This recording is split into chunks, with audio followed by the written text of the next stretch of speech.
Donc, bonjour à toutes et à tous. Donc, moi, c'est Sébastien Landry. Donc, j'ai plusieurs casquettes. Initialement, je travaillais en activité physique adaptée. J'ai fait ça pendant une quinzaine d'années en cancérologie. Je travaille principalement en Sarthe, au Mans, à la clinique Victor Hugo, et puis aussi pour la Ligue contre le cancer.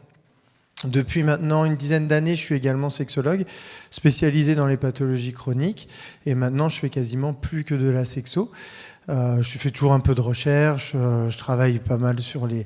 J'écris, je publie, j'ai notamment sorti un livre que j'ai coécrit sur l'activité physique liée au cancer, pendant et après la maladie. Et puis, maintenant, on a beaucoup travaillé sur tout ce qui touche à la fatigue, je vais vous en parler un petit peu aujourd'hui. Et avec le comité de la Ligue, on propose et des consultations fatigue et aussi des consultations en sexologie. Que je réalise. Comme je suis au Mans, c'est forcément en visio que ça se fait. Je ne me déplace pas pour les consultations. Mais ouais, sachez que vous pouvez, par l'intermédiaire du comité, bénéficier de ces deux soins avec moi. Et puis, l'activité physique, ils en proposent, donc ça va être important. Donc là, on va voir un petit peu quel est l'intérêt pendant la maladie, après. Et aussi, je vais vous parler un peu de comment on sait que l'activité physique fonctionne bien, toutes les études qu'il y a pu avoir. Et voir un peu comment c'est protecteur aussi pour éviter d'avoir un cancer ou éviter d'en déclarer un autre. Parce qu'il y a hélas cette possibilité-là. Faut comprendre un peu pourquoi c'est important, l'activité physique, pourquoi le muscle en fait il est fondamental pour éviter la maladie, pendant les traitements et puis pour éviter une récidive. En fait, l'idée c'est toujours ce niveau, il y a 3 niveaux de prévention, ça dépend où on se situe. Donc là, ça va être un petit peu le sujet de mon topo. N'hésitez pas à m'interrompre, à me poser des questions. Il y a un micro pour si vous avez besoin, parce que c'est important comme c'est enregistré, de bien parler dans le micro. Donc si vous avez une question, attendez que le micro arrive. Et puis j'essaierai de répondre à toutes les questions. On gardera un peu de temps aussi à la fin pour échanger. Donc l'idée déjà, c'est de faire la différence entre le sport, ça c'est du sport, et l'activité physique. C'est-à-dire que le sport, en fait, c'est pas du tout pour la santé, ça se saurait.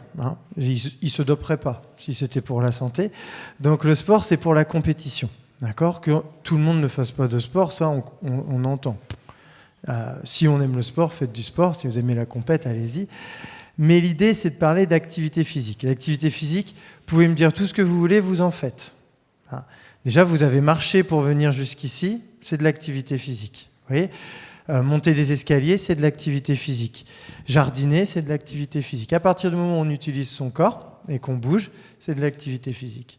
Donc, tout le monde en fait.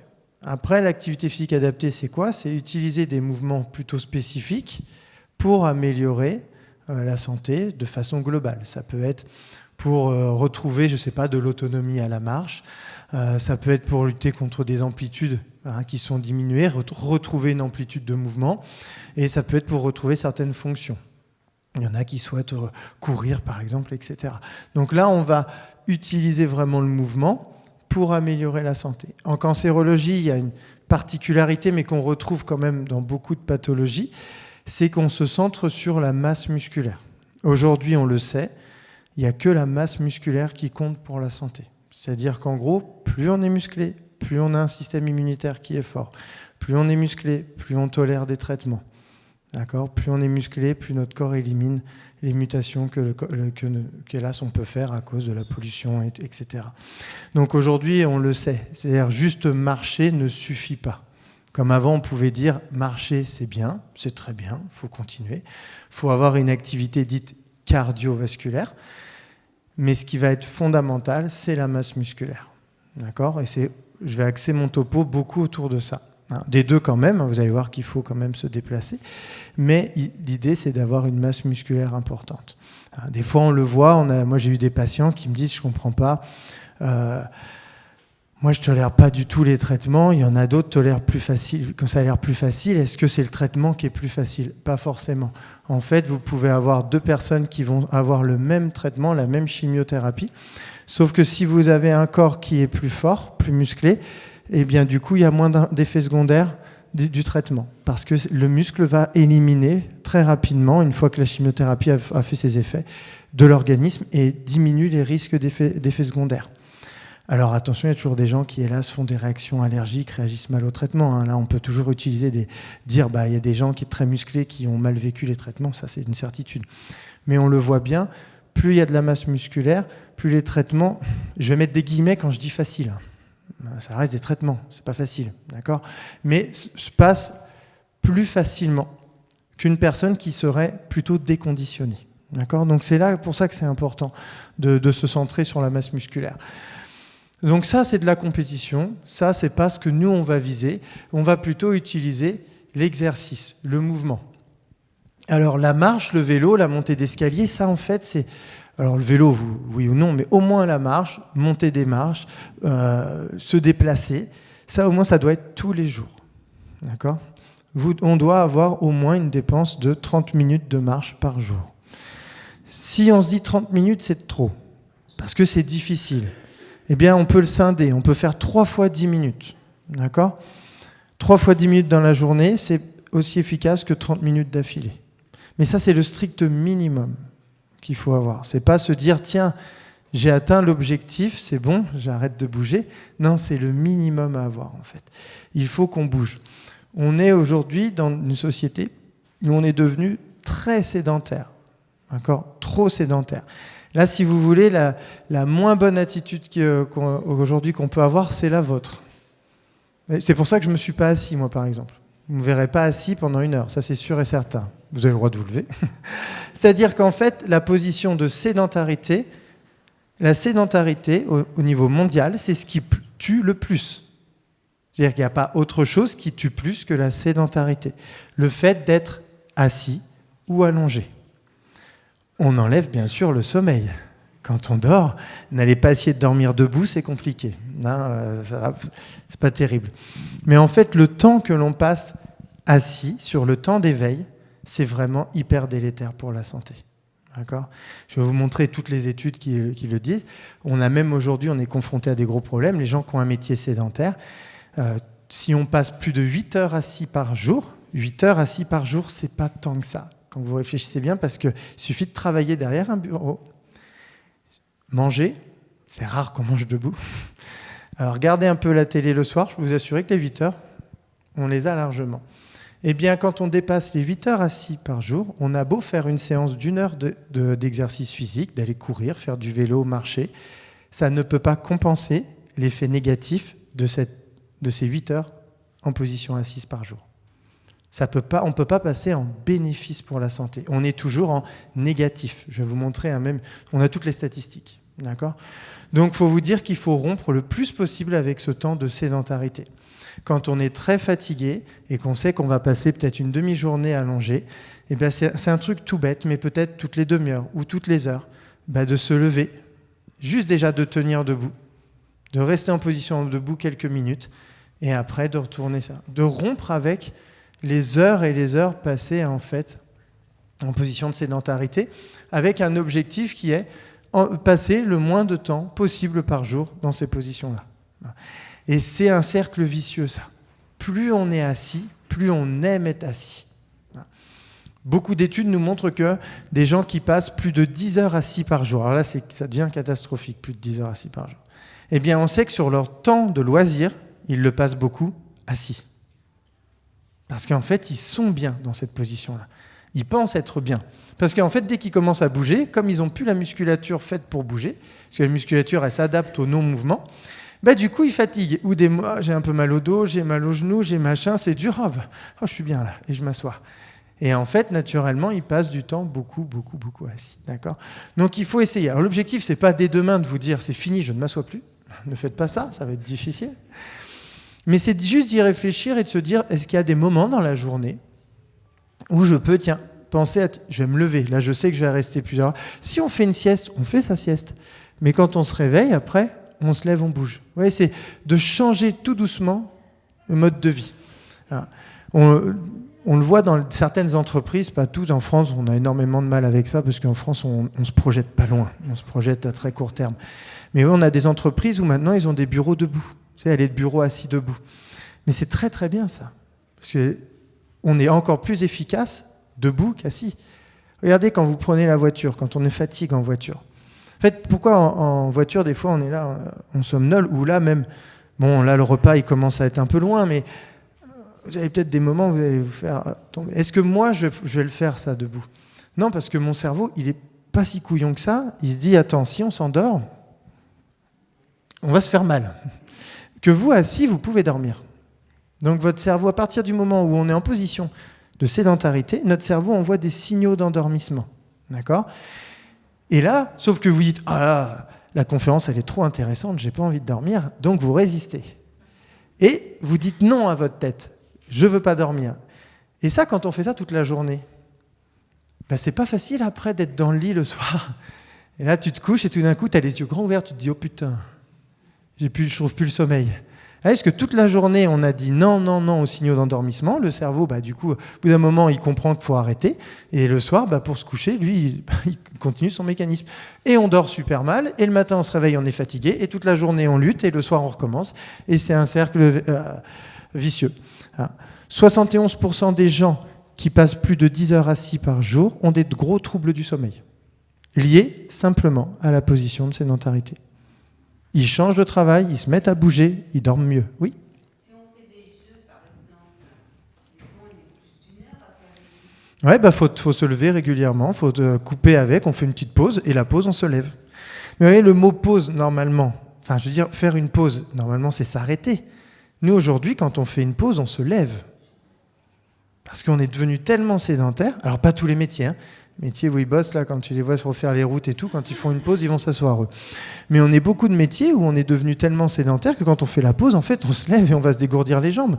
Alors qu'en théorie, se poser, se faire une pause, c'est s'arrêter, c'est pas se mettre à bouger. Mais on a complètement inversé. On n'a pas des corps qui sont faits pour ne pas bouger aujourd'hui. On a des corps qui sont faits pour le mouvement. D'accord ? C'est pour ça en fait qu'on dysfonctionne et que notre organisme aussi fait beaucoup plus de pathologies qu'avant. Là, ce qui nous fait peur, c'est les jeunes. Hein. On a des pathologies, désolé du mot, hein, je vexe ces personnes, on a des pathologies de vieux chez les jeunes. On ne voyait pas ça avant. Mais aujourd'hui, les jeunes ne bougent plus. Vous avez vu, c'est même passé aux infos. Je mens pas si c'est passé aux infos. Nous, on le sait par les études, mais les gamins de 6e, on voit bien, il y a une énorme partie de gamins de 6e qui n'arrivent plus à courir plus de 4 minutes sans s'arrêter. 4 minutes. Un gamin de 11 ans. Normalement, tu dois lui dire arrête de courir. Tu vois, ça fait que ça, non, en théorie. Mais aujourd'hui, c'est devenu l'inverse. Ils ne bougent plus. Il y en a, les seules activités qu'ils ont physiques, c'est les cours de PS à l'école, 2 heures par semaine. Ben, c'est pas assez. D'accord ? Ils sont trop en position de sédentarité et les écrans n'ont rien arrangé. Donc nous, on va s'intéresser vraiment à tout ça. L'idée, c'est d'utiliser alors de l'APA. Vous voyez, par contre, quand on est très fatigué, on peut aussi travailler assis. J'ai plein de matériel, je peux avec des élastiques, etc., trouver des exercices à faire assis si on a du mal à se lever au début. À partir du moment où on fait travailler son corps, même si on est en position de sédentarité, enfin assis, c'est pas pareil parce qu'on travaille. Assis, je suis comme ça, mon corps ne travaille pas. Si je fais des mouvements et tout, mon corps travaille. Donc là, on peut travailler assis, bien entendu. Donc, voilà. Mais l'idée, quand vous allez faire de l'APA, c'est de trouver ce qui vous correspond. Et l'objectif, c'est de redonner du mouvement à l'organisme et en fait de rebouger un peu comme avant ou mieux que quand on arrive. C'est ça qui n'est pas terrible, ça qui va faire peur. En fait, l'idée, c'est que, vous voyez, plus je passe du temps en position de sédentarité, surtout, 4, 5, 6, 7, 8 heures par jour. Vous avez vu, il y a une petite barrière. Là, on double après. Tac. C'est-à-dire que dépasser 8 heures, ça, c'est le risque, c'est l'augmentation du risque de mortalité, toute pathologie confondue. D'accord ? Quand vous vous mettez à bouger, si vous faites ne serait-ce qu'une heure ou 3/4 d'heure de marche dans la journée et que vous êtes moins de 7 heures assis par jour, pas de souci. On est dans du positif. Okay ? On est vraiment, les 7 heures assis par jour de sédentarité n'ont pas un impact sur notre organisme si le reste du temps on bouge. Pour la santé, on est dans le positif. Par contre, là, regardez, on reste toujours là, au lieu d'être à 8, 16 et 24, on va être à 5, 10, 15, mais d'augmentation du risque de mortalité. C'est-à-dire, même si je bouge 1 heure par jour, mais que je reste 8, 9 ou 10 heures assis dans cette journée, je ne suis pas en positif dans ma santé. je reste toujours en négatif. Moins que si je ne fais pas cette heure d'activité physique, mais je ne repasse pas en positif. Et c'est ça qu'il faut comprendre. Il y a des gens qui se pensent, ils disent « moi je suis actif ». Non, ils sont sédentaires avec des temps d'activité. Ce n'est pas la même chose. Il faudrait être actif avec des temps de sédentarité. C'est-à-dire, je fais de l'activité physique tous les jours et des fois, je suis en position de sédentarité. Mais ceux qui passent plus, qui dépassent, qui arrivent à 8, 9 ou 10 heures, voire plus en position de sédentarité, on ne peut plus les considérer comme des actifs. Ils sont sédentaires. Et de temps en temps, ils ont des mouvements, des temps où ils sont actifs. Et les enfants, c'est exactement ce qu'on voit chez les jeunes aujourd'hui. Ceux qui pensent que leurs enfants sont sportifs quand ils font un entraînement le mercredi, un match le samedi et que le reste du temps, ils sont sur des écrans, sur le canapé ou dans leur chambre, ils ont des enfants sédentaires. Ils sont en train de les flinguer. Ça, il faudrait peut-être le dire aux parents. Il faut faire bouger ces gosses. Moi, j'aime entendre des parents qui disent « ils sont chiants, je les supporte plus, ça bouge tout le temps ». Eh bien, c'est bien, ils vivent. Ceux qui me disent « moi, j'ai des enfants parfaits, ils ne bougent pas, ils sont dans leur chambre tout le temps ». Ben non, en fait, c'est pas forcément très très bien. Un enfant, ça doit bouger. Dites-vous que si ça bouge pas petit, ça va pas faire des adultes très vaillants. D'accord ? Il faut que ça bouge. Et du coup, aujourd'hui, on a séparé en fait les gens, voilà, comme ça. On a des gens on a une grande partie de la population française qui est là. Dans la dernière étude publiée par l'ANSE, donc c'est des grandes enquêtes françaises. En 2022, 95% des Français et Françaises n'atteignent pas les recommandations de l'OMS en termes d'activité physique. 95% des Français. Il n'y a que 5% des Français qui sont dans les recommandations. D'accord ? C'est catastrophique. Ok ? Donc, c'est hyper important. Ce qui est vachement bien, par contre, c'est que dès qu'on en prend conscience et qu'on arrive à le modifier, ça redistribue les cartes. C'est-à-dire que le corps réagit super bien à ce qu'on lui demande. On ne bouge plus, il s'adapte, on se met à bouger. À n'importe quel âge, vous faites du muscle. C'est plus facile jeune qu'à 90 ans, on est d'accord. Mais à n'importe quel âge, quand on stimule le muscle, il réagit. Donc, il n'y a pas à dire c'est trop tard. On le sait.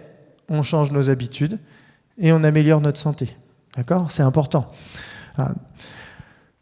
Donc, voilà, l'idée, c'est ça. Les recommandations de l'OMS, c'est quoi ? Il faudrait faire 30 minutes, c'est quand même pas énorme, 30 minutes par jour de cardio-respiratoire. La marche. Pour ça, c'est très bien. La marche. 30 minutes par jour. Alors, ceux qui me disent, j'entends, des gens, oui, mais on travaille, on n'a pas le temps. Ok, admettons. Quand je vois le matin, quand j'emmène mes gamins à l'école, il y a un parking à 100 mètres. Un putain de parking super grand à 100 mètres. Que tout le monde fait la queue avec sa bagnole pour déposer son gosse pile devant l'entrée. Ben, je pense que s'ils avaient été se garer à 100 mètres, ils les avaient emmenés à la main, c'est pas je pense parce que je le fais, donc je vois la queue des voitures, et emmener les enfants à la main pour faire juste 100 mètres, ils gagnent leur temps. D'accord ? Ils gagnent du temps. Donc, en fait, l'idée, c'est ça, c'est que même les personnes qui travaillent et qui n'ont pas énormément de temps, en fait, il faut s'accorder ce temps-là, peut-être en partant 10 minutes un peu plus tôt le matin, ou laissant la voiture un peu plus loin en finissant à pied. Vous voyez, c'est des petites choses comme ça. Les pédaliers, vous m'achetez un pédalier, pas besoin d'acheter un vélo. Un pédalier à Decathlon, ça coûte 35 €. 35 balles. Vous mettez ça par terre, vous êtes en train de regarder une série, en train de regarder les infos, ce que vous voulez, vous pédalez en même temps. Faites ça 15 minutes le matin, 15 minutes le soir, en mangeant si vous voulez, vous avez vos 30 minutes. Mais vous ne perdez même pas de temps. Vous l'ajoutez à quelque chose que vous faites dans la journée. Au boulot, voilà, vous mettez sous le bureau et ça tourne en même temps. Vous voyez, c'est simple, c'est pas de la course qu'on demande. C'est juste de faire circuler le sang, il faut que le cœur batte un peu plus vite que quand je suis au repos. Voilà. Mais je peux tenir une conversation, ça ne m'empêche pas de parler à quelqu'un, etc. Donc vous voyez, c'est des petits trucs comme ça à rajouter. Au moins 2 fois par semaine du renforcement musculaire. Ça, c'est vraiment hyper important. Pourquoi ? Parce que je vous ai dit, c'est le muscle qui est central aujourd'hui. En fait, notre système immunitaire, En fait, les muscles sécrètent, alors c'est de l'interleukine, ça s'appelle l'interleukine 6, en fait, quand elle est sécrétée par le muscle, quand le muscle travaille relativement fort, c'est-à-dire quand on le met en contrainte. Donc, c'est-à-dire que la musculation, le renforcement musculaire, le pilate, si vous voulez, ça met en contrainte le muscle. Plus ma contrainte est importante, plus mon muscle va sécréter, en fait, ces interleukines 6. Pourquoi ? Parce qu'elles sont anti-inflammatoires. Donc, comme le muscle chauffe quand il travaille, que la température monte, le corps, lui, veut rester à 36, il sécrète systématiquement ces anti-inflammatoires qui vont réguler les inflammations au niveau du corps, qui vont stimuler le système immunitaire. Et donc, plus je suis musclé, plus je suis en forme, en fait, plus j'ai un système immunitaire qui est fort, qui élimine les mutations, qui va éviter de contracter n'importe quelle maladie. Hein. Alors, c'est protecteur, hein. D'accord ? Ça ne fait pas tout, mais c'est protecteur. Hein. Donc, vous voyez, ça, c'est hyper important, c'est comment ça fonctionne, en fait, comment le corps il fonctionne. Les inflammations sont des nids à cancer, on le sait. Hein. Le cancer adore ça, l'inflammation, pour se développer. Donc, moins je suis inflammé, mieux c'est. Plus je fais de l'activité physique, je m'inflamme pendant que je fais l'activité physique, donc mon corps réagit en sécrétant des anti-inflammatoires naturels. Et il régule ça, d'accord ? Et mon corps fonctionne mieux. Donc il faut bouger, vous voyez, c'est hyper important. Équilibre, souplesse. Équilibre, c'est bien surtout quand on avance en âge. Pourquoi ? Parce que la chute, c'est pas terrible. Pour tout âge, c'est important, mais c'est vrai qu'en vieillissant, des fois, l'équilibre, on le perd un peu. Et la souplesse. Ça, c'est les 4 points que l'OMS met en avant. Si vraiment on est un peu feignant, ou on se dit, c'est dur, d'accord ? Soit l'un, soit l'autre. Des fois, on est un peu feignant et des fois, c'est vraiment difficile. Eh bien, si on a à choisir, on se passe de ça, d'accord ? Dans un premier temps, on se centre sur ça. Je marche au moins 5 fois par semaine, 30 minutes, et j'essaye de faire mes 2 séances de renforcement musculaire par semaine. Une fois que je me sens plus en forme avec ça, j'intègre ces 2 dimensions-là. Mais n'en faites pas trop au début, il ne faut pas vous dégoûter non plus. Il faut remettre tranquillement la machine en route quand ça fait longtemps qu'on n'a pas pratiqué. Si on pratique toujours, on y va, quoi. On continue, d'accord ? Ça, c'est l'idée. C'est de ne pas trop faire. C'est comme celui qui me dirait qu'il n'a jamais couru de sa vie. C'est bon, dans 1 mois, je fais un marathon. Non, d'accord ? Ça marche pas comme ça. Donc, l'idée, c'est pas de tout d'un coup se dire je change radicalement et je me mets à fond et ça va créer de la fatigue, des douleurs au début. Ça va être trop difficile parce que votre corps n'est pas prêt. Mais plutôt, tranquillement, de changer les habitudes et d'augmenter et de viser, en fait, ces recommandations qui sont là. D'accord ? C'est ça l'idée. C'est un objectif. C'est pas un objectif pour demain. Ça peut être un objectif pour dans 1 an ou 2. Et tranquillement, j'augmente pour l'atteindre. Okay ? Tout ce qu'on va se rajouter, c'est bénéfique. D'accord ? Faut pas être là à se dire je pourrais jamais le faire et tout. Je vous assure, on peut le faire. Vraiment. Et si on a des difficultés, il faut aller voir les professionnels de l'activité physique adaptée qui, eux, vont vous montrer les exercices réalisables pour vous, vont trouver des exercices qui fonctionnent, et après, vous repartirez, vous aurez une routine. Vous voyez ? Donc, on trouve toujours. Mais c'est vraiment important d'être plutôt d'essayer de se rapprocher de cette dynamique-là, surtout ces 2-là, hein, parce que le muscle, aujourd'hui, on le sait, c'est fondamental. C'est vraiment le plus important pour la santé. D'accord ? Donc, il faut une bonne masse musculaire. Et quand on a ça, regardez, là, je vous ai mis tous les chiffres qu'on retrouve dans les études. Donc là, je vous ai sorti des grosses méta-analyses qui ont été publiées dans les années depuis 2022 à 2025. Donc, c'est les dernières études les plus récentes. Même sur les risques de cancer, vous voyez, risque cancer du côlon, c'est là qu'on a les meilleurs... c'est simple, hein. C'est mécanique. Pourquoi le côlon ? Parce qu'en fait, notre corps, il ne veut pas des carcinogènes, donc il les élimine. En gros, plus je fais de l'activité physique, plus j'ai un transit impeccable. Donc le corps, plus on élimine ça, moins c'est en contact avec le côlon. Ça, c'est hyper mécanique. Plus je fais de l'activité physique, plus j'ai un transit qui est accéléré. C'est pas bon d'avoir un transit lent et d'aller à la selle que tous les 3 ou 4 jours. C'est pas terrible, ça. Donc voilà, après, les risques de cancer du sein, tous les risques de cancer, mais il n'y a pas que le cancer. Le diabète de type 2. Aujourd'hui, on voit des trucs, nous, on saute, nous, on saute, on fait des bonds, mais il y a des gens, ils ne s'en rendent pas compte. Moi, il y a des gens que je rencontre, ils me disent, oui, j'ai pas de chance. Il y a des gens qui nous font des diabètes de type 2. Je ne parle pas des diabètes de type 1, qui n'ont rien à voir. Mais les diabètes de type 2 à 40 ans. C'est des choses qu'on ne voyait pas avant. Un diabète de quoi ? Voilà, c'est ça. Le diabète de type 2 vient, normalement, ça venait vraiment, les gens, quand ils arrivaient à la retraite, très actifs dans leur vie, ils bougeaient beaucoup, puis des métiers avant, on avait des fois des métiers très difficiles, les gens arrivent à la retraite, on se laisse aller, on mange, on boit un petit coup régulièrement, on ne bouge plus, et là, le pancréas fatigue, et du coup, il fatigue trop, donc on est obligé d'amener un peu d'insuline pour l'aider. C'est un diabète parce qu'on a fatigué notre pancréas. 60-70 ans, ça s'entend. 40, c'est con de l'avoir flingué si tôt, quoi. Il reste encore de belles années derrière. Hein. Donc vous voyez, c'est des trucs, ça c'est de l'usure prématurée. Parce que des gens qui ont une très mauvaise hygiène de vie. D'accord ? Et qui ne bougent pas beaucoup, donc ils n'éliminent pas, ils font de l'insulinorésistance. Donc quand ils mangent sucré, il leur faut une dose d'insuline beaucoup plus importante pour faire rentrer la même dose de sucre. Donc en gros, du coup, leur pancréas travaille 3 fois plus pour le même boulot. Plus je fais de l'activité physique, plus le glucose, les muscles en ont besoin, les récepteurs à glucose s'ouvrent facilement. Pas besoin de beaucoup d'insuline, les muscles prennent tout parce qu'ils ont besoin pour se régénérer. Et du coup, j'ai moins d'insuline sécrétée par mon pancréas. Ah, c'est facile. Une chaudière, tu la fais tourner tout l'hiver à 27 degrés et tu ouvres les fenêtres tout le temps, elle va fatiguer. Si par contre tu la mets qu'à 19 et que tout est bien isolé, elle ne tourne pas beaucoup, elle est préservée. Mécaniquement, tout le monde le comprend. Le corps, c'est de la mécanique. Les organes, ils ont une durée de vie et ils ont un fonctionnement. Plus on facilite leur fonctionnement, plus ils tiennent longtemps. Il y a des organes, c'est dur de s'en passer. Vraiment difficile. Il y en a, on y arrive, mais d'autres, c'est compliqué. Donc la force musculaire, bien sûr. Le contrôle du poids. En fait, le poids, ça ne veut rien dire. Alors, d'accord, la masse, en gros, vous pouvez peser... la photo du début, c'était Florent Manodou.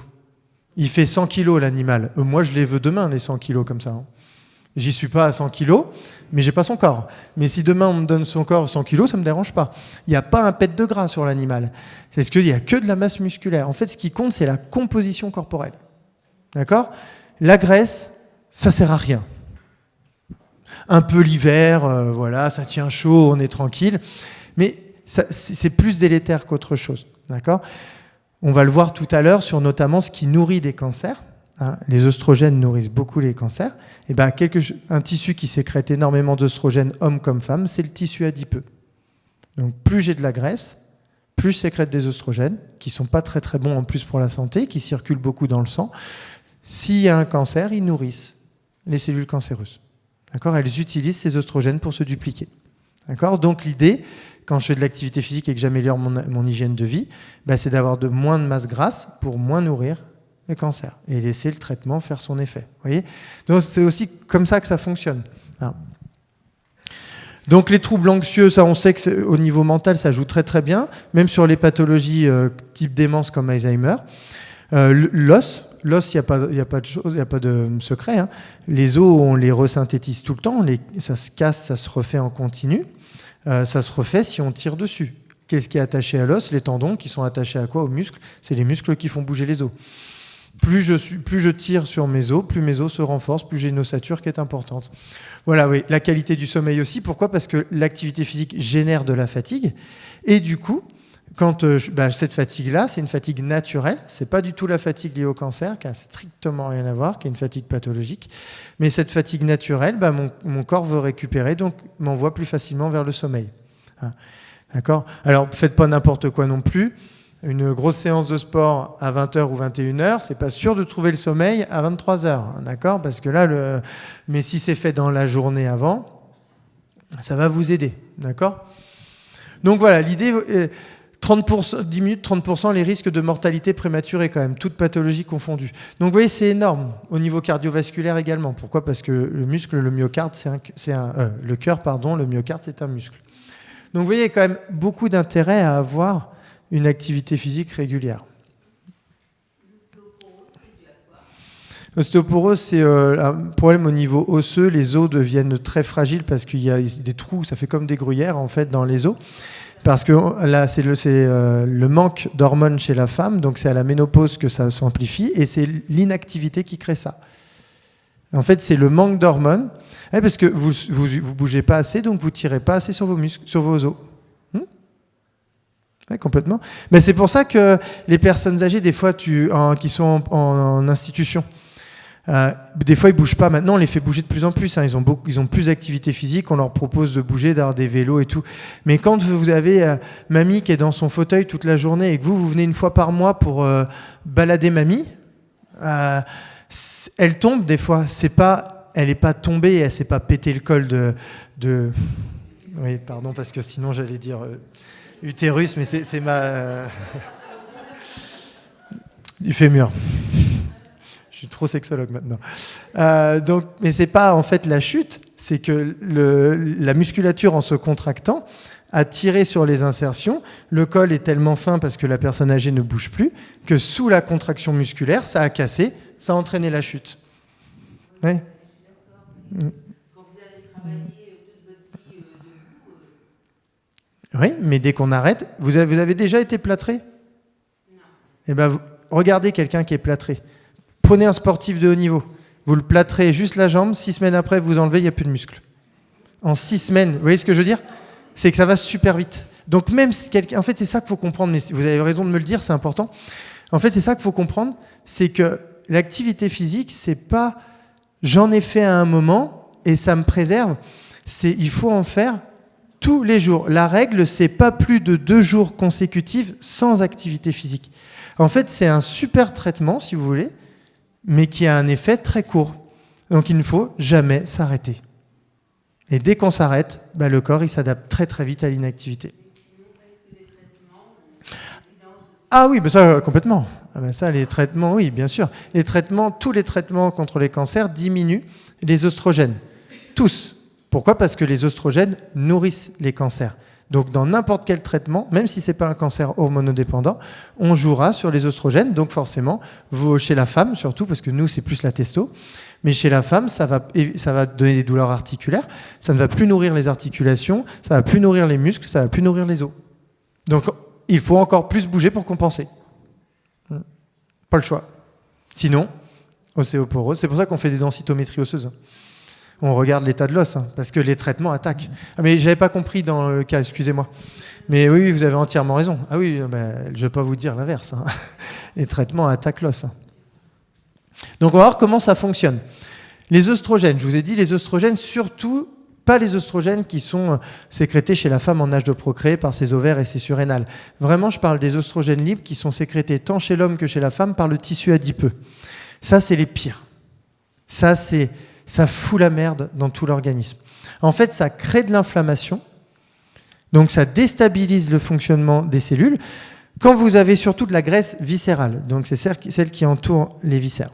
Celle-ci, cette graisse, qu'est-ce qu'elle fait ? Elle étouffe les organes, donc elle chauffe les organes, et il y a toutes les cellules qui se refont. Vous avez vu, toutes les cellules se refont. Vous voyez, même avec l'âge, généralement, elles se font moins bien parce qu'on a des trucs qui apparaissent sur le visage, là, qu'on peut régler par le lifting, ou les injections. Et puis aussi, on voit les cheveux qui changent de couleur. Pourquoi ? Parce que nos gènes se rétrécissent dans le temps et codent des cellules qui sont de moins bonne qualité, parce que déjà, les gènes sont de moins bonne qualité. Sauf que si vous travaillez, vous avez un métier manuel, vous travaillez dans des conditions, il fait 19 degrés, vous êtes bien et tout. Si par contre, dans la pièce, je commence à monter le thermostat à 32, 35, et que je vous demande la même qualité de travail, d'être concentré pareil, vous allez faire des erreurs. Et bien c'est ce qui se passe pour notre génome. Il est dans le chaud, il est dans l'inflammation, et du coup, il fait des cellules, et il a tendance à faire des mutations, des erreurs, donc des mutations sur certaines cellules. Et ces mutations, si ça tombe sur un gène qui ne code pas pour des cancers, gros coup de bol, ça fait une tumeur bénigne, ça fait un kyste, ça fait ce que vous voulez. Si c'est un gène qui, quand il est muté, donne un cancer, pas de bol.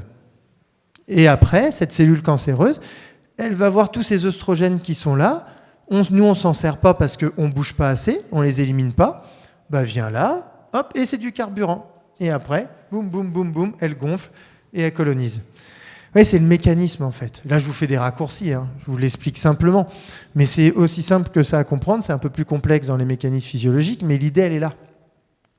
Donc, plus je bouge, plus je perds si j'ai une bonne alimentation à côté.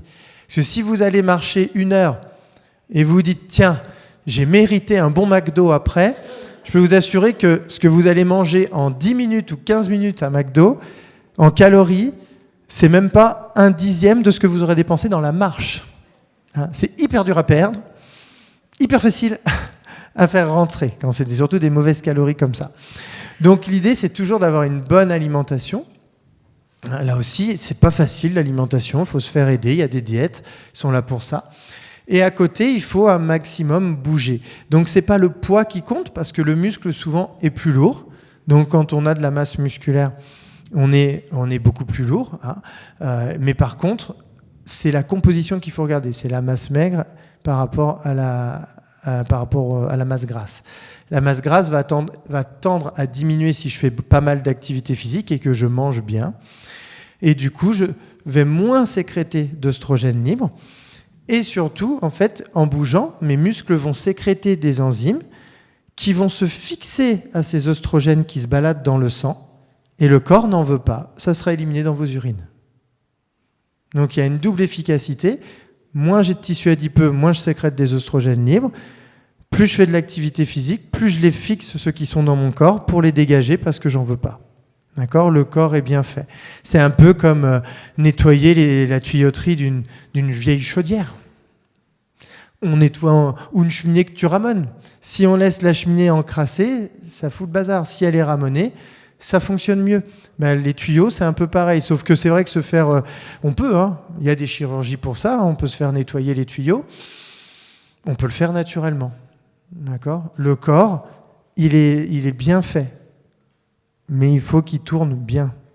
Hein ? Des fois, je vois des gens, ils prennent plus soin de leur bagnole que de leur propre corps. Parce que quand je les vois astiquer la voiture, un truc qui va durer quoi ? 10, 15 ans, peut-être plus, parce qu'il y en a qui aiment bien leur voiture, mais un truc qu'on remplace plutôt facilement, entre guillemets. Le corps, c'est plus dur de remplacer. Exactement. Mais il faut qu'ils suivent tout le reste à côté. Donc, vous voyez, ça va être important. Diminuer un maximum ces taux d'œstrogènes libres qui sont sécrétés par le tissu adipeux. Moins j'ai de tissu adipeux, moins j'en sécrète. Si j'ai du tissu adipeux, plus je fais de l'activité physique, plus je les élimine du corps pour éviter qu'ils fassent des mutations ou qu'ils nourrissent des cancers. D'accord ? Donc ça, c'est l'idée. Et si je suis en rémission d'un cancer, pour éviter la récidive. D'accord ? Tout type de cancer se nourrissent des œstrogènes. On ne parle de cancer hormonodépendant qu'à partir du moment où les récepteurs des cellules cancéreuses sont quasiment, ou à très très très grande majorité, ou quasiment que nourris par les œstrogènes. Et là, on donnera une hormonothérapie. Mais s'il n'y a que 50% qui se nourrit des œstrogènes, on ne va pas mettre une hormonothérapie avec tous les effets secondaires que ça peut avoir, alors que 50% du reste, c'est un autre carburant. D'accord ? Donc c'est pour ça qu'on ne met pas des hormonothérapies à tout le monde. Il y a aussi l'insuline et l'IGF-1, des choses qu'on sécrète complètement naturellement. L'insuline, c'est votre pancréas. C'est le pancréas qui sécrète de l'insuline pour le glucose. L'IGF-1, c'est quoi ? C'est un facteur de croissance. Vous allez me dire, bon, on n'en a plus besoin, on ne grandit plus. Oui, mais on refait des cellules continuellement. Donc pour ces cellules, pour la resynthétisation de nos cellules, on en a besoin. Si vous faites de la masse musculaire, la masse musculaire, c'est quoi ? Les courbatures, c'est quoi ? C'est des déchirures de nos muscles. D'accord ? En fait, quand on fait de l'activité physique et que l'intensité est plus importante que ce que mon corps est capable de faire, je déchire mes muscles. Alors, c'est des micro-déchirures, hein. Ça ne se voit même pas aux imageries. Mais ces micro-déchirures, qu'est-ce qu'elles font ? Elles font que le lendemain, j'ai un peu mal partout, j'ai des courbatures. Et que fait mon corps tout de suite ? Il va cicatriser. Et en cicatrisant, il va faire grossir mon muscle. Donc, il va aussi utiliser des facteurs de croissance pour développer la masse musculaire. Donc, si j'utilise l'IGF-1 parce que je fais de l'activité physique, l'insuline, pardon, je fais de l'activité physique, donc mes muscles, mon corps pour fonctionner, pour l'énergie, a besoin de glucose. Donc, du coup, toute l'insuline qui est sécrétée, elle va aller faire rentrer le glucose dans mes muscles, après elle disparaît de mon sang. Si je ne bouge pas, je mange de toute façon sucré, je fais des pics d'insuline, j'ai de l'insuline qui est sécrétée dans mon corps. Si le sucre, le glucose, il n'en a pas besoin pour la masse musculaire, le cerveau en a besoin un peu, les organes aussi, mais une fois que tu as ton stock dans la journée, on ne bouge pas, le corps va essayer de stocker ça dans le foie, et puis après, s'il n'y arrive pas, parce qu'il y en a trop, les réserves sont pleines, va transformer ça en triglycérides et ça va faire de la masse graisseuse. Et l'insuline, elle, pendant ce temps-là, elle se balade dans le sang, elle a été sécrétée. Et si elle passe devant une tumeur, elle dit « Attends, viens là, toi ». Et elle se sert et elle se nourrit. Pareil pour l'IGF-1. Si vous sollicitez bien votre corps, vous faites de l'os, vous refaites du muscle, le corps est prioritaire. Il ira toujours plus vite que la maladie. Par contre, si on ne bouge pas, eh ben, si la maladie est là, elle va s'en servir pour se développer. D'accord ? Et si on n'a pas de cancer, eh bien, c'est un effet protecteur parce que ça évite les mutations. D'accord ? Donc l'idée, c'est ça. Vous voyez comment ça marche ? C'est vraiment du carburant, comment je l'utilise, etc. C'est efficace que vous augmentez une activité, on va dire une séance de 3/4 d'heure à 1 heure. 3/4 d'heure, ça suffit. Ça augmente l'absorption de 30 à 40% du glucose pour les muscles, grâce à cette séance d'1 heure, pendant 48 à 72 heures. Si mon activité physique est peu intense, de la marche, d'accord, je vais plus être dans les 30% et plus aux alentours des 48 heures. Si je fais une activité de haute intensité, je vais plus être près des 40% d'absorption supplémentaire et plus proche des 72 heures. Moi, j'aime bien prendre toujours le minimum, donc 48 heures. Donc, quand je fais une séance, je sais que je peux ne rien faire pendant 2 jours, pendant 48 heures, et qu'il faut remettre une séance derrière pour réenclencher ce mécanisme. D'accord ? C'est pour ça que c'est important d'avoir une activité quotidienne. Ceux qui me disent, moi, je ne bouge pas de la semaine, mais par contre, tous les dimanches, je fais 5 à 6 heures de randonnée, eh ben, c'est aussi stupide, quasiment, que de me dire, moi, je me lave les dents 14 fois le dimanche, et toute la semaine, c'est bon. Vous voyez, ça, tout le monde voit que c'est un peu stupide. Donc, l'idée de se dire, je fais qu'une fois par semaine, c'est la même chose que ça. Mais en fait, sur l'activité physique, on ne s'en rend pas compte. Il y a des choses, on transpose sur une autre activité, on va se dire, bah ouais, c'est sûr que c'est pas, on va pas faire ça. Sur l'activité physique, on n'y réfléchit pas assez. Mais le principe, c'est le plus de régularité possible. D'accord ? Et c'est important pour la santé. Donc voilà, ça, tac. Alors, la protéine P53, c'est souvent une protéine qui est mutée. La protéine P53, elle sert à l'apoptose, c'est-à-dire elle sert à éliminer les mutations qui se font dans l'organisme. Des mutations, on en fait tout le temps. Pourquoi ? Parce que notre corps fait des erreurs. Et plus on vieillit, plus il fait des erreurs. Donc, du coup, on a besoin d'un mécanisme d'apoptose. Alors, on l'a fait sur les petites souris parce que c'est plus facile sur la petite souris que de faire ça sur des gens. Les gens ne veulent pas, ils sont chiants. Donc, qu'est-ce qu'on a fait ? On a pris des petites souris, il y en a, on les a mis dans des boîtes où ils avaient ça pour vivre. Et on les a nourris.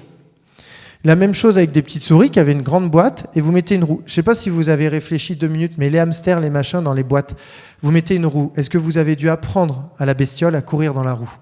Ça montre bien que c'est naturel de bouger. Pauvre bête enfermée. Et là, tu leur mets une roue. La petite souris, elle court plusieurs heures par jour, en même temps là que ça à faire. Et ben, quand tu fais des prélèvements et qu'on regarde sur les taux qu'il peut y avoir, et ben, la protéine P53 ainsi que les autres, elles sont plus élevées chez la sportive que chez la sédentaire. Et ça, c'est un mécanisme protecteur pour les mutations. Donc ça, c'est un peu le rôle antitumoral. Tout ce que je vous dis, parce que je ne veux pas non plus vous dire que c'est miraculeux, je parle de 43% des cancers qui ne devraient pas exister. C'est-à-dire qu'il y a 43% des cancers qui sont induits que par l'hygiène de vie. Pas d'activité physique, mauvaise alimentation, cigarettes et alcool. Les autres, c'est autre chose. Vous pouvez avoir l'hygiène de vie la plus parfaite du monde et faire un cancer, on est bien d'accord. Si c'était aussi miraculeux, on arrêterait tout, on ferait que ça.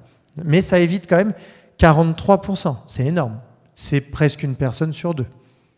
C'est quand même énorme au niveau des chiffres. La fatigue. Donc la fatigue, un super livre d'ailleurs qui a été écrit sur ce sujet. La fatigue, c'est reconnu comme un des moyens. Donc l'idée de la fatigue, je vais vous montrer assez rapidement. Excusez-moi.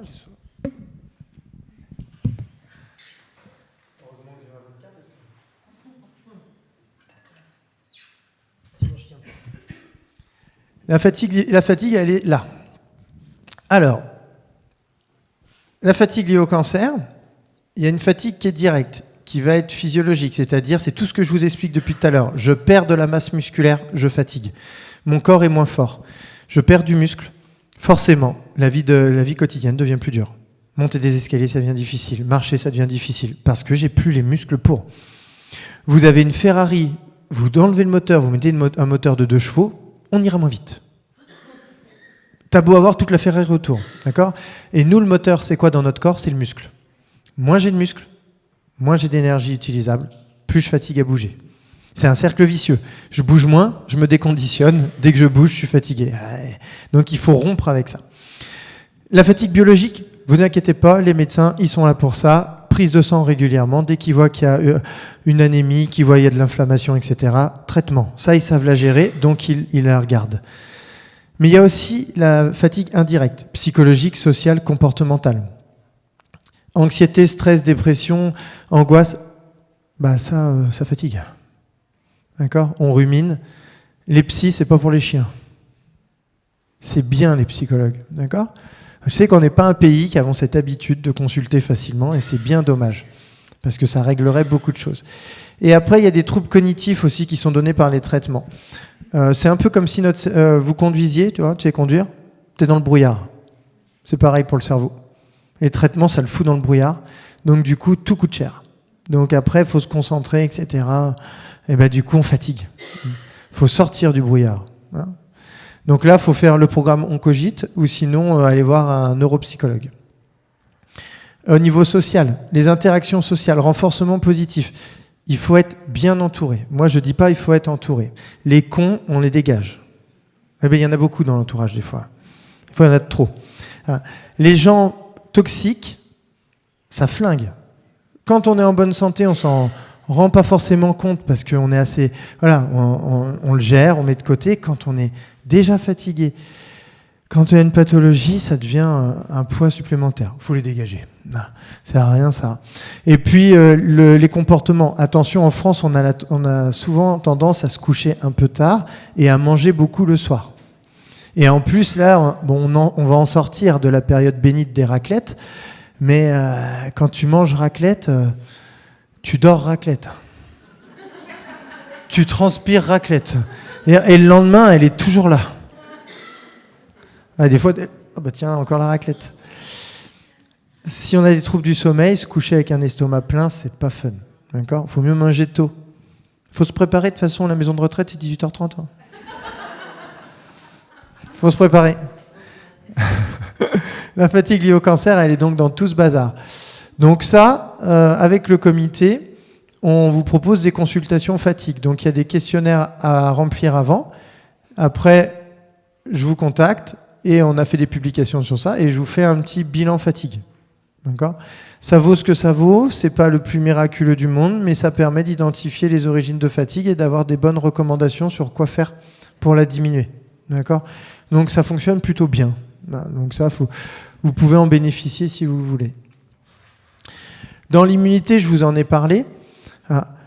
C'est tout ce qui touche, en fait, je ne l'ai pas mis là, j'ai dû le mettre après, sur l'interleukine 6 qui va être sécrété, qui booste en plus les lymphocytes T. C'est-à-dire que l'interleukine qui est anti-inflammatoire, elle va en plus être un produit dopant pour tout ce qui est lymphocytes. Donc elle va aider notre système immunitaire à se battre. Et si vous faites attention pour celles et ceux qui sont en traitement, c'est ce qu'on regarde en fait. Les neutrophiles, avant de faire la chimio, s'ils sont trop bas, c'est que le système immunitaire est trop faible, donc on ne peut pas faire une chimiothérapie. On ne peut pas enclencher un traitement. Donc du coup, on est obligé d'attendre que ça remonte. Plus vous faites de l'activité physique, moins ça va chuter. Et ça évite aussi des fois de suspendre le traitement. Vous voyez, là, c'est important parce que ça évite de perdre du temps. Voilà. D'accord ? Si on peut faire le protocole dans la foulée, c'est toujours ce que les oncologues préfèrent. Donc voilà, donc ça a vraiment un rôle anti-inflammatoire très important. Elle est là, l'interleukine. Donc c'est elle. Vous voyez, c'est des choses qu'on sait, ça va bientôt faire 10 ans, mais c'est pas si vieux que ça en fait. C'est pas des choses, on n'avait pas le même discours il y a 15 ans en fait. Sur l'activité physique, ça naissait il y a 15 ans. Moi j'étais dans les premiers, en 2009, quand le plan Cancer 2 a parlé d'APA. C'est à ce moment-là que je finissais ma spécialité de cancéro. Et j'ai commencé à travailler, mais on était très très peu au début. Maintenant, l'APA s'est bien développé parce qu'on sait que c'est important. Et plus ça va, plus les études nous montrent qu'il faut absolument pratiquer de façon régulière. Donc ça booste le système immunitaire. Au niveau psychologique, ça fait du bien. Tout le monde le dit. Faut trouver des activités. Alors je sais que le renforcement musculaire, c'est pas le plus fun. Ça, c'est pas le truc le plus sympathique. Après, si vous pouvez coupler à des activités, je sais pas, le pilates, j'en sais rien, des trucs que vous aimez, c'est plus facile à tenir dans le temps. Marcher, si vous aimez pas ça, marchez pas seul, quoi. Surtout pas sur un tapis. Ou alors, vous dites, je mets une série, enfin, vous trouvez un truc qui fait passer le temps pour vous. Et après, à pratiquer, vous allez voir, le corps, il en demande. Donc, du coup, après, on devient un peu moins feignant, entre guillemets. C'est-à-dire qu'après, on a envie de bouger. Non. Mais ça demande un petit peu de temps avant que le corps soit demandeur. Là, je vous ai aussi fait une grande revue de littérature. Je vous ai repris tout ce qu'il peut y avoir sur, en fait, comment ça fonctionne. Maintenant, les études, elles sont vraiment tournées sur ça. On sait, vous voyez, ça c'est une étude qui date de 2022, donc c'est récent. On sait maintenant que plus j'ai de la masse musculaire, plus je vais augmenter la sensibilité aux médicaments. C'est-à-dire, ça va booster l'efficacité des traitements. Là, ça devient quand même vachement intéressant. C'est-à-dire que quand on prend un traitement, le muscle, en fait, potentialise son action. Tout type de traitement. Et c'est là que ça devient vraiment intéressant. Et c'est d'ailleurs montré, ça a été bien prouvé, que les sportifs ou les actifs consomment beaucoup moins de médicaments que les sédentaires. Les sédentaires consomment beaucoup de médicaments. Sans pathologie particulière. Je vous parle déjà juste du Doliprane, par exemple. Il y a des gens, ils prennent des Doliprane tous les jours. D'accord ? Pour des douleurs articulaires, des douleurs musculaires, maux de tête, machin, parce qu'en fait, leur corps, il ne bouge pas assez, donc en fait, ils souffrent. Donc, ils prennent des médicaments pour faire taire. Le foie n'aime pas trop ça. Augmentation de l'apoptose, donc la destruction des mutations qu'on peut faire, diminution de la prolifération des cellules cancéreuses et augmentation de la survie, amélioration des cellules T, réduction de l'accumulation, etc. Enfin oui, tout plein de choses. Sur le microbiote aussi, sur le tissu adipeux, ça diminue la graisse, et donc la toxicité. Augmentation de la masse maigre, ça, la force, etc. Et puis la sensibilité à l'insuline. Sur le système immunitaire, ça le booste. On diminue les facteurs inflammatoires. Donc ça, c'est surtout ça qu'on cherche parce que l'inflammation crée des maladies. Voilà, on diminue l'IGF-1, etc. parce qu'on stimule en fait toutes les bonnes choses au niveau du corps qui fait qu'il fonctionne et il a moins besoin de choses extérieures pour fonctionner. Donc vous voyez, on est quand même sur beaucoup d'aspects au niveau du corps où les preuves scientifiques sont là. C'est pas juste nous qui disons c'est bien, c'est bien, c'est bien. C'est des études qui sont faites à très grande échelle avec des groupes contrôle. Donc on fait faire des types d'exercices, les gens s'en rendent pas compte, ils font partie d'une étude, ils savent pas dans quel bras ils sont. C'est des études qui sont les résultats sont hyper significatifs, quoi. On peut pas dire non. Après, ça reste à grande échelle. Vous pouvez toujours me sortir le plus grand des sportifs qui fait tout bien et qui a toutes les maladies du monde. On est d'accord. Je ne dis pas que c'est miraculeux. Sur la survie, ça diminue le risque de décès, par exemple, par cancer du sein de 50%. Je vais vous donner des chiffres. Ce n'est pas vrai ce que je vais vous dire là, c'est pour comprendre. Si vous avez 100 personnes qui sont en rémission d'un cancer, dans les 5 ans qui viennent, il y en a 50 qui vont récidiver. Si sur ces 50, ces 50-là font de l'activité physique, il n'y en aura plus que 25. Ça veut dire qu'au lieu d'avoir 50% de gens qui vont récidiver, il n'y aura plus que 25%. Il y en aura quand même qui vont récidiver, on est d'accord. Mais ça diminue de 2 fois le risque de récidive. C'est énorme quand même. Pas beaucoup de traitements qui permettent d'avoir un si grand impact, une si grande efficacité au niveau des pourcentages. Voilà. Des fois, vous savez qu'on change les traitements pour 1 à 2% de réussite supplémentaire. Et on trouve que c'est miraculeux. 2%. Là, je parle de 50%. Vous voyez, ce n'est pas des petits chiffres. Et là, il n'y a pas d'effet secondaire, c'est ça qui est bien. Il ne faut pas arrêter les traitements, c'est en plus. D'accord. Mais en plus, c'est vraiment bien. Pour la dépense énergétique, alors là, parce que là, je vous ai dit, il faut marcher, vous allez voir. Alors en plus, si je suis un peu chiant, si je suis tatillon, il faudrait, pendant les traitements, être à 9 mètres par heure. Vous allez me dire, c'est quoi ces trucs ? Je vais vous expliquer. Et quand on est dans l'après-cancer, un minimum de 15 mètres. Les mètres, c'est quoi? C'est l'équivalence de la dépense énergétique du métabolisme. D'accord? Nos métabolismes consomment. Là, vous êtes assis, vous êtes à peu près à 1 mètre heure. Moi, je suis debout. Je ne fais pas grand-chose, mais je suis à 1,5 en moyenne. Et après, voilà, plus je bouge, plus j'augmente cette consommation. Donc, on s'est rendu compte que maintenant, on enlève les activités, les métiers, on enlève tout. On a dit, on part sur une table rase. Et il faut que les gens fassent au minimum, pendant les traitements, si possible, surtout les semaines où il y a la chimio, on sait qu'on en fera moins, on en fera peut-être un peu plus après, mais à peu près 9 mètres et après les traitements, 15 mètres. Je vous donne des exemples. Là, je vous ai pris la marche à 6 km/h. C'est une sacrée marche. D'accord ? C'est vraiment rapide, mais c'est la seule où j'ai une échelle basse et une échelle haute. En dessous, à 4 km/h, j'ai qu'une échelle haute. Et moi, je voulais vous montrer bas et haut. Si on part tous ensemble, main dans la main, et qu'on marche 1 heure à 6 km/h sur la même ligne, même effort physique, même vitesse, parmi nous, certains vont consommer 3 mètres sur cette marche d'1 heure, et d'autres auront consommé 5. Qui consomme 3 ? Qui consomme 5 ? C'est quoi la différence, à votre avis ? La masse musculaire. Plus je suis musclé, plus je consomme. Plus j'ai un gros moteur. La 2 chevaux, elle consomme moins que la Ferrari. D'accord ? Pourquoi est-ce que plus j'ai du moteur, plus j'ai besoin d'un apport d'énergie. Donc en fait, plus je suis musclé, plus je consomme. Et si on est même des gens extrêmement musclés, si je reprends l'exemple de Florent Manodou, il faut qu'il mange dans les 8000 calories jour. Vous faites ça, vous êtes obèse dans 6 mois. On fait ça tous, on fait ça. C'est énorme ce qu'il mange en période d'entraînement. C'est énorme parce qu'il a que du muscle. Et s'il veut garder sa masse musculaire, il faut qu'il apporte. C'est pas facile, hein, parce qu'ils sont obligés de se forcer à manger, les mecs. Hein. Non ? Ah, c'est énorme. Ils bouffent toutes les heures, toutes les 2 heures des fois à l'entraînement. Ils mangent avant, ils mangent après, ils font des collations. Ils en ont ras-le-bol. Ils n'arrivent même pas à manger. Mais sinon, ils perdent leur masse musculaire. Donc en fait, plus je suis musclé, plus je vais consommer. Donc en gros, si je veux 9 mètres pendant les traitements, si je suis à 3 mètres, ça veut dire qu'il va falloir que je marche 3 heures à 6 km/h par semaine. Ça fait à peu près 30 minutes, 6 fois dans la journée, 6 fois par semaine. Mais une marche rapide. Si je marche moins, il faudra peut-être que je marche 45 minutes, 6 fois par semaine. D'accord ? Je vous ai mis un tableau où il y a un peu tout. Le mieux, c'est de prendre où il y a des kilomètres/heure, c'est plus facile. Le vélo, je trouve ça plus facile. Parce que le vélo, à plat, hein. Tu prends un vélo d'appartement, un pédalier, 16 km/h, c'est pas, ça va. Franchement, c'est en proportion, 6 km/h, c'est une marche hyper dure. Que 16 km/h à vélo, ça va.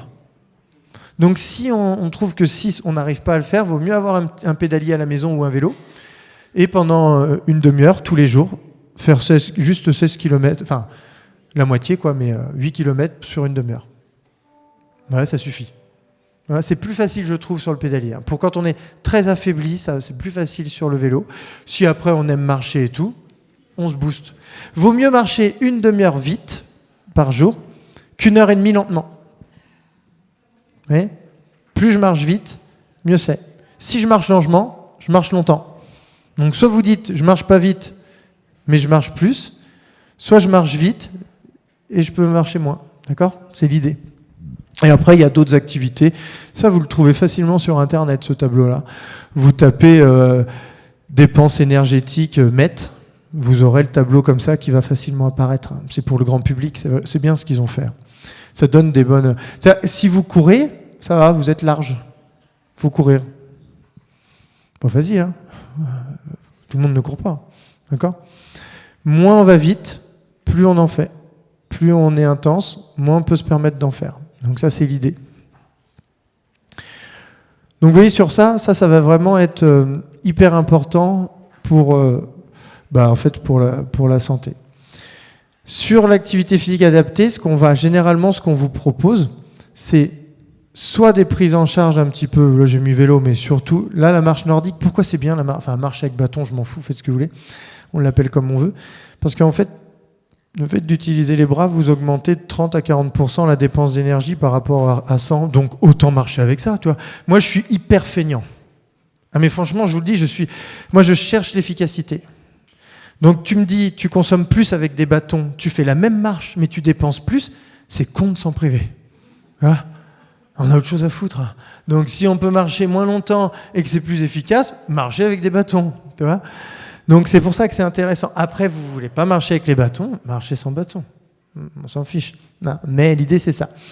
Et on va vous proposer beaucoup de renforcement musculaire parce qu'il faut du muscle. C'est les séances les plus chiantes à faire, donc c'est vrai que c'est mieux quand c'est encadré. Ça passe toujours plus facilement 1 heure encadrée en groupe que 1 heure chez soi tout seul. Si vous voulez le faire à la maison, je ne vous recommande pas 1 heure. Ça ne marche pas. Il faut vraiment avoir... Faites des séances courtes. Oui, je vous ai dit à peu près, il faut deux séances de 45 minutes à 1 heure par semaine.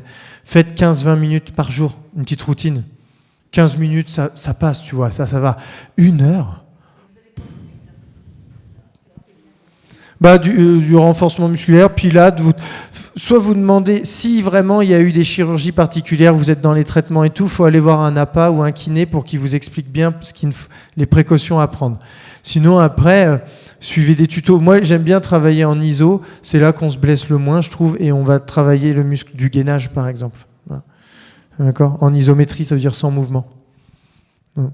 Ça permet de recruter de façon plus importante le muscle, parce qu'on travaille à l'économie d'énergie. On est des vrais feignants, hein. Je ne suis pas le seul à être feignant. Vous êtes feignant aussi. Quand je tiens ma bouteille comme ça, mon biceps, il se dit pas, tu vois, il se dit pas comme quand je suis à la salle, quand j'ai mon haltère de 70 kilos. Ou moins, je sais plus. Bon, c'est pas grave. Mais là, il va se contracter pour la charge de ma bouteille d'eau.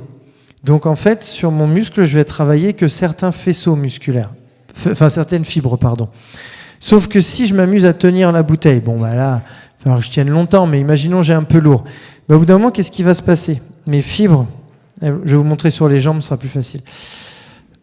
Ce sera plus facile en même temps avec le micro. Si je fais la chaise contre le mur, hop. Là, j'ai quelques fibres musculaires de mon quadriceps qui s'activent. Sauf qu'au bout d'un moment, bon, je peux tenir comme ça 3 heures, mais au bout d'un moment, qu'est-ce qui va se passer ? Mes fibres, elles vont fatiguer ici, d'accord ? Donc, les copines d'à côté, elles vont faire « Oh putain, vous en chiez là !» Ouais, bon, on vous aide. Donc, elles vont lâcher, c'est celles d'à côté qui vont prendre le relais. Quand elles vont fatiguer, ainsi de suite. Et quand tout mon muscle aura travaillé, de l'extérieur, vous verrez ça, je me mettrai à trembler comme ça. Pourquoi ? Parce que là, les fibres, en fait, elles font que de se contracter, de se relâcher, elles n'en peuvent plus. Et plus je tiens comme ça, là, je sais que j'ai recruté l'ensemble de mon muscle. Et après, avant de tomber, je me relève et j'arrête. Si vous faites ça sur l'ensemble du corps, vous allez augmenter votre force, pas votre masse musculaire, mais votre force, parce que vous n'avez pas l'habitude au quotidien de recruter à 100%. Il n'y a que les gens qui font de la force qui recrutent à 100%. Et s'ils arrêtent la force, très vite, ils perdent ce recrutement volontaire. D'accord ? Donc c'est important de travailler comme ça, plutôt que de travailler dans trop de répétitions, où on travaille toujours les mêmes fibres musculaires. D'accord ? On n'augmente pas. Après, ça dépend si vous mettez chargé et tout, mais si vous chargez, il faut faire attention à vos tendons, vos articulations. Là, le risque de blessure, il est quasi nul. Si les postures sont bien respectées, si on ne fait pas n'importe quoi, on est d'accord. Le mieux, c'est d'être encadré. Mais une fois que vous êtes pris en charge, que vous avez fait des exercices avec le professionnel, que vous savez les faire, vous faites une routine à la maison des exercices que vous maîtrisez. D'accord ? Et toutes les 6 semaines, vous changez de routine parce que le corps, il s'habitue. Voilà. Mais les APA, ils servent aussi à ça. Ils peuvent vous aider à construire une petite routine des exercices que vous maîtrisez. Comme ça, on est sûr que vous ne vous blessez pas parce que vous les faites bien. D'accord ? Ça peut aider. Et puis à côté, on bouge un maximum. De toute façon, tout ce que vous faites, monter des escaliers, c'est super. Hein. Si vous n'avez pas des grands escaliers, vous venez ici. T'as vu, j'ai vu les escaliers. Vous mettez à l'envers, et puis vous montez. Puis au bout d'une demi-heure, hop, vous les laissez descendre. Hein. Vous allez voir, il y a ce qu'il faut. Il faut bouger. Voilà ce que je voulais vous dire. Je ne sais pas si vous avez des questions. Il reste quelques minutes, n'hésitez pas. Je connais pas beaucoup, mais oui. De toute façon, à partir de mon bouche, c'est bien. D'accord, j'ai fini. Non, je demandais pour le Qigong, est-ce qu'on peut le considérer comme activité? Faites quoi comme mouvement déjà dans ce truc-là? Il y a quoi? Vous faites quoi déjà comme mouvement? Parce que je confonds, je crois, avec... C'est pas le truc de massage, hein. Ah non. C'est le truc de posture, un peu comme le yoga. Voilà, c'est ça. Ouais, bah c'est bien. Très lent, tu Ouais, vois. ouais, c'est bien. Tant que vous travaillez le corps, c'est bien. Après, ça dépend comment vous le faites, hein. Il y en a qui disent... je sais pas, il y en a qui disent qu'il y a des sports qui sont intenses. Ça dépend ce qu'on fait, hein. Vous faites de l'aquagym, par exemple. J'ai rien contre l'aquagym, hein. Mais quand des fois je vois l'aquagym, ça, ou d'être à fond dedans, bah, c'est pas le même exercice. Oui, bah, j'exagère un peu, mais lève la paupière, ferme la paupière. Non, mais oui, l'intensité, c'est vous qui allez la mettre. Ce qu'il faut, c'est que vous ressentiez de l'intensité. Il faut que vous sentiez que la fréquence cardiaque augmente, il faut que vous sentiez que vos muscles travaillent, que ça chauffe. Il faut se faire confiance au ressenti. Demain, je vais courir un marathon avec un marathonien qui le fait en 2 heures. D'accord ? Je vais mourir. Je vais me faire en 4 heures. Lui, il sera à peine échauffé. Oui, l'intensité, elle est propre à chacun dans son activité physique. Donc, il y a des choses qu'on va trouver faciles parce qu'on est plus à l'aise. Donc là, il faut monter l'intensité. Et il y a des choses qui sont plus difficiles. Là, si on fait tous la chaise en même temps, on ne va pas tenir de la même façon. Mais si on va tous jusqu'à la règle des tremblements, on aura tous été dans l'intensité. Ouais, l'idée, c'est l'intensité, elle est propre à chacun. D'accord.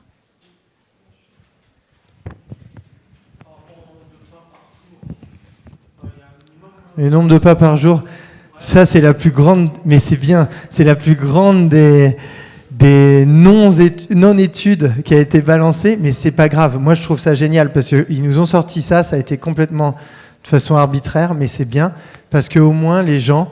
Ils sont tous équipés, nos montres sont équipées, nos téléphones sont équipés et les gens se sont mis à marcher. Faites-les, c'est bien. Généralement, 10 000 pas, ça fait largement les 30 minutes dépassées. Donc en fait, l'idée, c'était de faire bouger les gens. Mais quand ils ont sorti ça, ça a été la meilleure des... Il n'y a pas eu d'études de fait, on a sorti ça quasiment 10 000.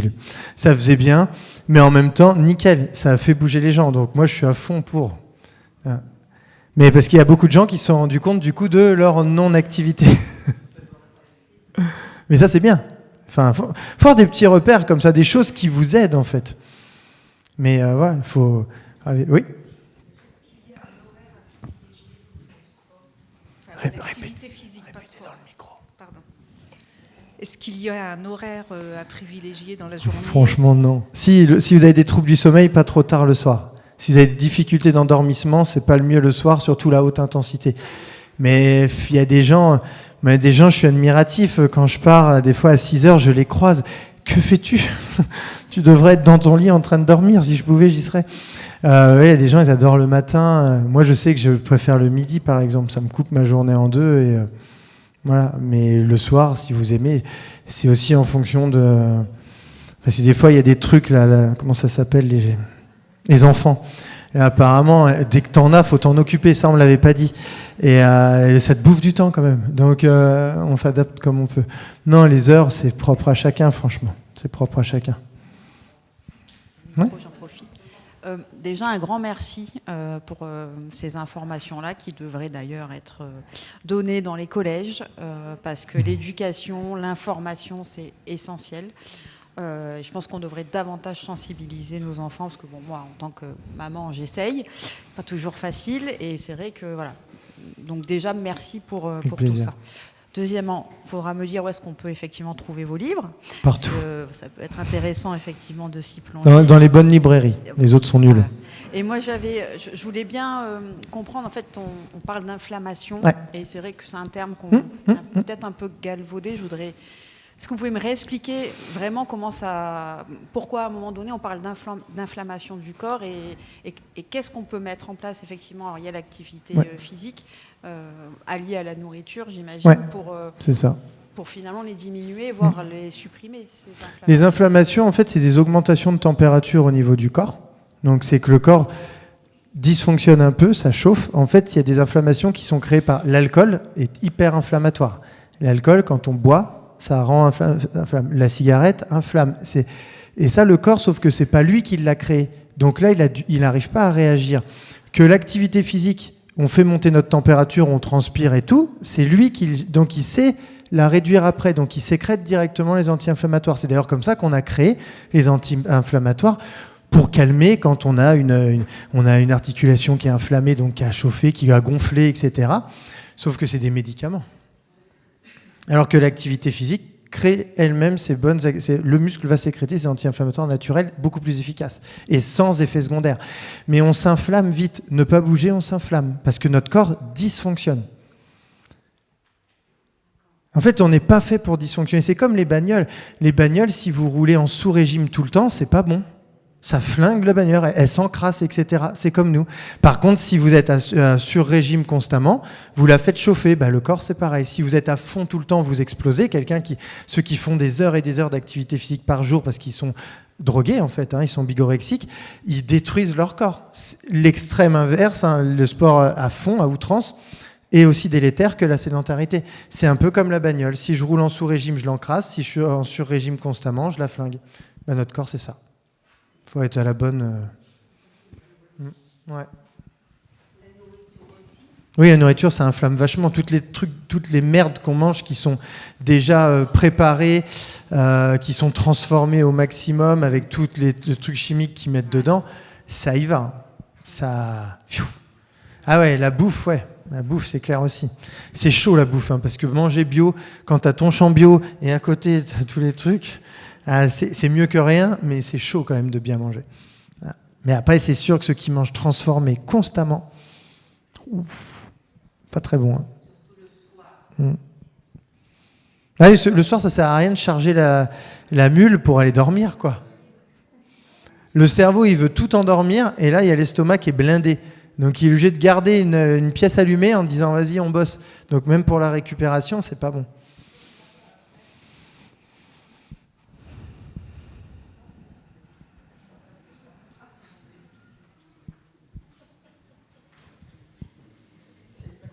Bon, moi, c'est plus en tant que directrice de la Ligue que j'interviens parce qu'on a 2 programmes qui sont proposés. Sébastien en a parlé tout à l'heure des consultations que Sébastien fait en distanciel fatigue et cancer.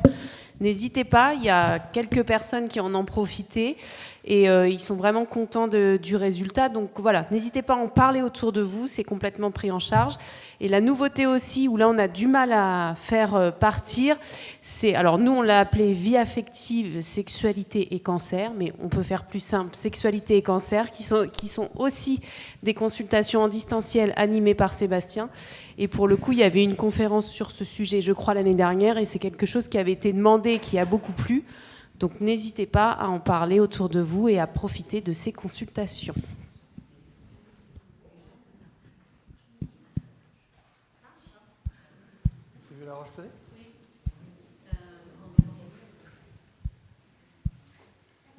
En ce qui concerne la fatigue, je voulais savoir à quel moment vous intervenez par rapport à la maladie. Quand vous voulez, en fait, c'est-à-dire que si on peut même faire des fois plusieurs bilans fatigue. Si vous en faites un pendant la chimio, on pourra identifier la fatigue qui est présente pendant ce traitement-là. Si après on est à distance de la chimio et qu'il y a, je sais pas, un autre traitement ou de l'hormono ou plus rien, la fatigue, des fois, elle peut changer. C'est-à-dire que moi, je peux vous dire, tiens, vous avez une fatigue avec une dimension physique qui est très très forte qui s'active là. Donc, je vais vous donner des recommandations sur l'activité physique. Vous allez vous mettre à faire de l'activité physique. Et puis, à côté, peut-être qu'après les traitements, c'est la fatigue émotionnelle qui va s'être plus parce qu'on lâche un peu après les traitements, ça devient difficile. Et nous, on se ressent juste que cette fatigue, elle est toujours là en se disant, putain, j'ai fait ce qu'il faut. Moi, ça m'est arrivé plein de fois de refaire des bilans, un deuxième bilan après, 6 mois après, par exemple. Personnes qui ont complètement changé. On voit la fatigue physique, elle a complètement disparu parce que les gens se sont mis à bouger, donc ils ont fait tout ce qu'il fallait. Sauf que la fatigue globale, elle est identique parce que la fatigue émotionnelle, elle explose parce qu'on décompense après les traitements, ce qui est logique, ce qui est très fréquent. Et du coup, là, la patiente s'en était pas rendue compte vraiment parce qu'elle est restée figée sur cette fatigue qui bougeait pas. Alors qu'en fait, l'origine avait changé et après, elle a fait une prise en charge en soutien psychologique, ce qui l'a fortement aidée. Donc ça peut être un peu à n'importe quand. Il faut être pendant les traitements, il ne faut pas anticiper la fatigue, parce que je ne pourrais pas vous dire, moi. Je ne peux pas savoir comment elle va se développer. Il faut vraiment avoir la sensation de fatigue qui est présente pour pouvoir faire le bilan. La consultation fatigue, nous, on a travaillé pendant 8 ans dessus. C'est des tests énormes. On faisait 6 heures de tests par patient. Comment flinguer quelqu'un ? qui est fatiguée. 6 heures de test. Mais là, on savait tout. Et on savait comment elle allait évoluer et tout. Sauf que cliniquement parlant, c'est impossible. Aucun centre ne paiera des tests, 6 heures de test par personne. Donc du coup, on a réussi à corréler ça avec des questionnaires, parce qu'en parallèle, on fait passer beaucoup de questionnaires. Et on arrivait à trouver approximativement des résultats qui étaient à peu près proches.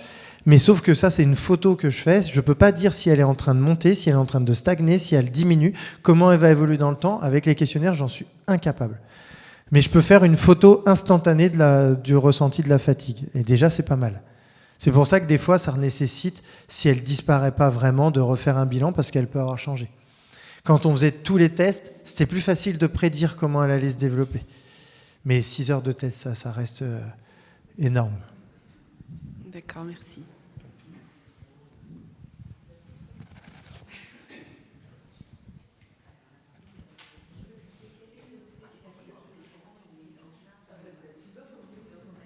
Alors les troubles du sommeil, si vous avez des troubles du sommeil, maintenant vous avez de plus en plus de médecins qui se spécialisent dans le sommeil. Vous tapez sur Doctolib, médecin du sommeil. Souvent c'est des généralistes ou des pneumos. Souvent c'est des pneumos, parce qu'initialement c'est beaucoup axé sur l'apnée du sommeil, etc. Mais il y a plein de médecins généralistes. Maintenant, on a des appareils. Nous, on faisait ça aussi. Donc, pour nos patients, pour ceux qui ont fait l'étude, c'est 5 jours à porter l'appareil. C'est un appareil c'est juste deux trucs qui tiennent. On l'enlève pendant la douche. Mais on dort avec, ça prend pas de place. Et ça évalue tout le sommeil. Mais ces appareils-là sont assez coûteux. Et il faut les garder pendant au moins 3 jours non-stop pour voir plusieurs nuits d'affilée, pour voir un peu l'évolution. Donc maintenant, ils ont des appareils aussi, les spécialistes, qui peuvent vous mettre, ça évite. Non, ça évaluera pas l'apnée du sommeil, ça. Ça évalue la qualité du sommeil. C'est vachement bien. Et nous, on s'est rendu compte avec le spécialiste, comme quoi des fois... Non, j'aime pas dire ça, parce que quand on choisit une spécialité, c'est qu'on a des problèmes. Non, j'aime pas cette phrase. C'est comme les cordonniers sont les plus mal chaussés, j'aime pas cette expression. Lui, spécialiste de la fatigue, il pensait bien dormir. On s'est fait tous les tests sur nous et il a un sommeil qui passe jamais en phase de sommeil profond. Donc il croit dormir et il a un sommeil qui est stressant, qui reste, il passe jamais en cycle complet, donc il récupère pas, il est épuisé. Et pourtant, il dort. Il n'est pas conscient. Mais il passe jamais en phase de sommeil profond, n'a pas de cycle complet, donc pas de récupération.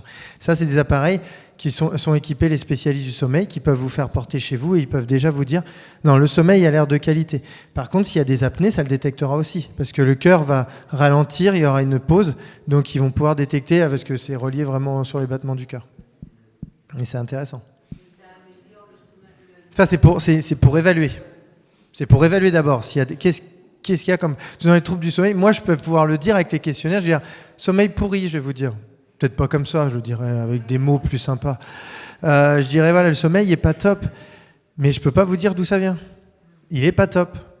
Faudra, donc là, je vous dirais, aller voir un spécialiste du sommeil. Ça permet de vous réaiguiller plus facilement. Mais je ne peux pas savoir, sans l'appareil, je ne peux pas savoir ce qui ne va pas dans le sommeil. Donc là, le spécialiste, il pourra, lui, vous mettre un appareil, évaluer chez vous. S'il nécessite, il vous fera hospitaliser pour faire vraiment tous les tests complets, mais c'est plus systématique. Maintenant, on peut être chez nous avec un appareil. On dort quand même mieux à la maison avec un petit appareil sur soi que branché de partout à l'hôpital. C'est pas un hôtel où on dort bien à l'hôpital. C'est pas mal. Il y a des trucs que ça donne. Après, ça a ses limites, mais déjà, je trouve que c'est des bons indicateurs. Ouais. Il y a des montres maintenant, c'est vrai qu'avec les montres connectées, on peut avoir des fois évaluer le sommeil. Il y a des trucs qui peuvent être bien. Il faut tester.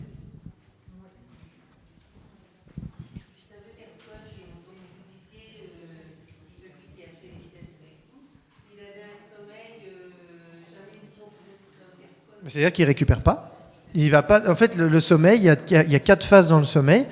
Et il y a une phase où on va en sommeil profond. C'est-à-dire que normalement, on pourrait dévaliser la maison autour de vous, vous n'entendez rien. J'exagère un tout petit peu, mais c'est un sommeil réparateur. Le cerveau change de strate, récupère. Un sommeil qui est léger, ça c'est simple. Hein. Les gens qui te foutent et un bandeau et des boules caisses, et il ne faut pas un bruit, parce qu'ils entendent la porte du garage qui s'ouvre, tu n'as pas un sommeil réparateur. Ça, c'est un sommeil qui est trop léger. Donc du coup, le cerveau est actif. C'est que la conscience. Comme l'hypnose. L'hypnose, ils sont là, les gens, ils sont pas partis. Hein. C'est un état de conscience modifié. Et ben, le sommeil, c'est un peu ça. Mais il faut aller en phase très profonde pour que le cerveau, lui, récupère. Il n'y a que le sommeil profond qui fait récupérer le cerveau et le corps. Ça peut venir de beaucoup de choses. Des fois, les corticoïdes, ça, c'est pas un truc qui aide, par exemple, à dormir. Ça peut être plein de choses. Des fois, en changeant l'hygiène de vie, on rectifie. Des fois, il faudra des traitements.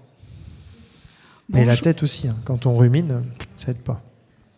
Excusez-moi. Oui, bonjour. C'était juste pour revenir aux douleurs articulaires dues au traitement.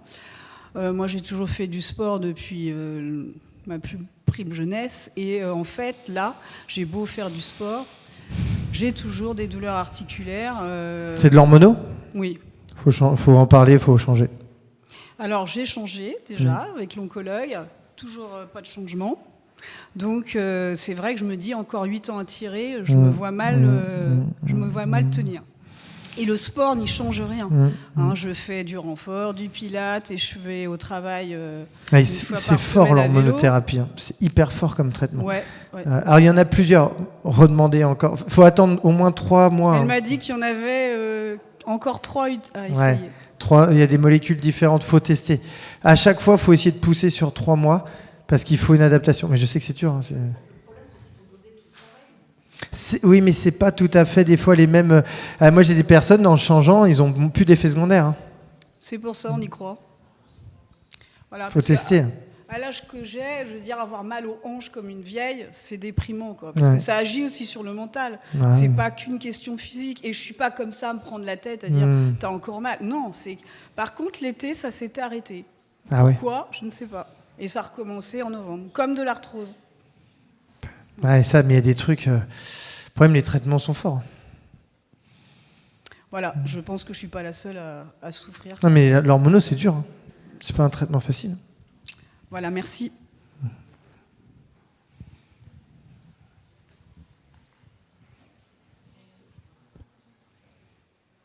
Plus d'autres questions ?